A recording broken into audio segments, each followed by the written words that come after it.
sabe? É igual tatuagem. Chegando no É o assunto, que já que dá diz, pra é o chegar que em diz vários assuntos. aquele, como é, ditado, né, que diz que texto fora de contexto é pretexto para heresia.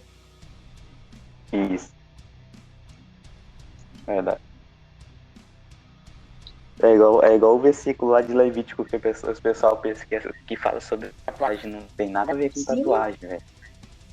exatamente, exatamente. Aí Aí pegam usam esse lá, e o nosso versículo, corpo é templo. Aí fala o nosso isso, templo é corpo do Espírito Santo, sendo que, isso, sendo que eu ia dizer isso. Paulo não estava falando sobre tatuagem. Paulo estava falando sobre o nosso corpo, que nosso corpo não é feito para prostituição, para imoralidade Exato. sexual, entendeu? Paulo estava referindo sobre isso, não estava referindo sobre tatuagem. E sobre corte também não tem nada a ver sobre tatuagem. Tem a ver, É o que eu é falei, porque pô, naquela era época lá o pessoal se sim, cortava tudo, por causa dos pagãos, tudo, não tem nada a ver com tatuagem.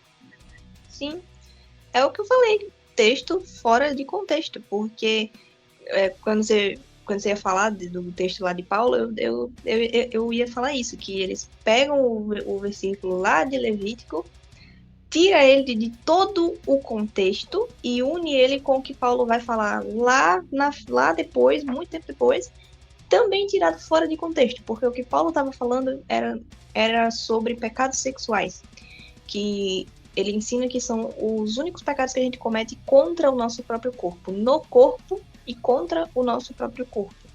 E que a gente não Isso, deve fazer isso porque o nosso corpo tem valor por ser templo do Espírito Santo. E por conta disso a gente tem que cuidar dele, manter ele santo. Por isso a gente isso, não deve exatamente. cometer esse tipo de pecado e tal.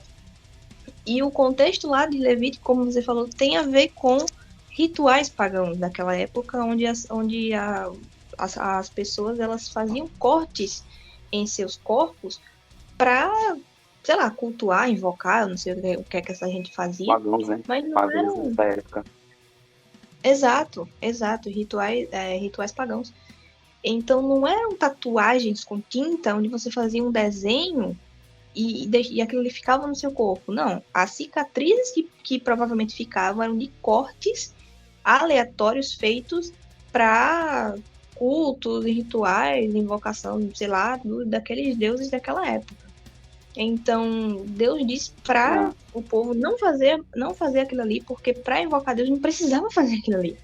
Não era requisito para você, né, falar com Deus e tal. Não, pelo amor de Deus, tanto que a gente vê, né, pronto. Um exemplo disso, né, um exemplo vívido, tá lá mas no. no Antigo Testamento era nessa. Eles faziam isso, meu Deus, cara. Sim, então aí um desses exemplos aí tá lá na passagem quando fala sobre Elias, quando ele chama, né, os 400, era 400, eu acho, né, 400 profetas de Baal.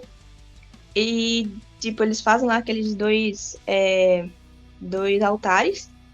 E aí ele deixa os caras chamar. Invoca aí o teu Deus, tal. Quem mandar fogo Tá primeiro doido. Quem mandar fogo primeiro é o Deus, é o Mandar único fogo Deus. primeiro é o cara. Quem mandar fogo primeiro é o cara. Os caras passou a tarde inteira invocando e Elias. Eu amo que Elias é debochado, porque, cara, eu casco o bico toda vez que eu tô lendo isso, porque ele fica, né? É, é, chamem mais alto, vai que ele tá dormindo, vai que ele viajou, sei lá, e os caras lá Deboche ainda, se né? Tadinho. esgoelando, os caras se esgoelando pra que Baal ouvisse. Aí a Bíblia fala que eles começam a fazer cortes e tal, para tentar atrair através do sangue, um negócio assim. Então você tem ali esse exemplo vívido do que Deus estava dizendo para o povo não fazer igual. Porque Elias não precisou fazer igual, por exemplo. A forma que Elias usou Uhum. para atrair, entre aspas, Deus foi outra. Foi através de outro tipo de entrega. E aí Deus foi lá e mandou o fogo.